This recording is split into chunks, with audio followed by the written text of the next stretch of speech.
Today we are learning Bayeux stitch. This stitch has also been around for ages, and we know how long because it's the dominantly featured stitch on the Bayeux tapestry, made in the 11th century, from which it gets its name. I'm always saying you shouldn't make satin stitches too long or they'll gape and not look great, and that's exactly why this stitch came into play way back then, as a way to secure big sections of satin stitch. Naturally then, we're going to start by creating a base of satin stitch. You can use regular satin stitch like I'm doing here, looping back around to the same side with each new stitch so that you can pack the threads close together with no gaps in between. Or you can use surface satin stitch, for which you work back and forth across a section, leaving a few fibers of the fabric between each new stitch, so they'll be a little more spread out. I prefer the more solid fill, but it's a creative choice, not a right or wrong one.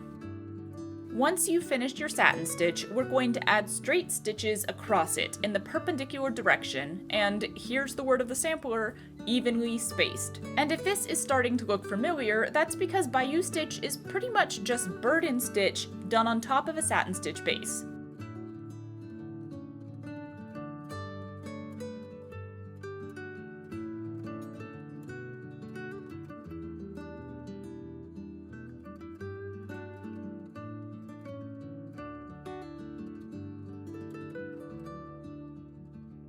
Our last step is to add those couching stitches over the crossing threads, returning to the same direction we started with for the ground threads. Again, you're evenly spacing these parallel stitches and then offsetting each row. I'm doing small couching stitches today, but just like burden stitch, you can make them longer if you'd like, closer together, further apart. I believe traditionally the satin stitch was supposed to be tacked down at every centimeter, so the crossing threads would lie exactly 1 centimeter apart, and then the couching threads could be spaced at 1 centimeter as well. You definitely don't have to be traditional though, so you do you.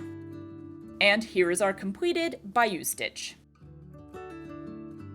As before, I'll add a border of black stem stitch around this section. Adding a border is a great way to cover up the edges of your work, especially when it comes to satin stitch, which isn't always the cleanest look, but they definitely aren't necessary to this sampler. I did a test section with no borders at all, and it's also a really cool look, so this is another creative choice for you to make. And we're done.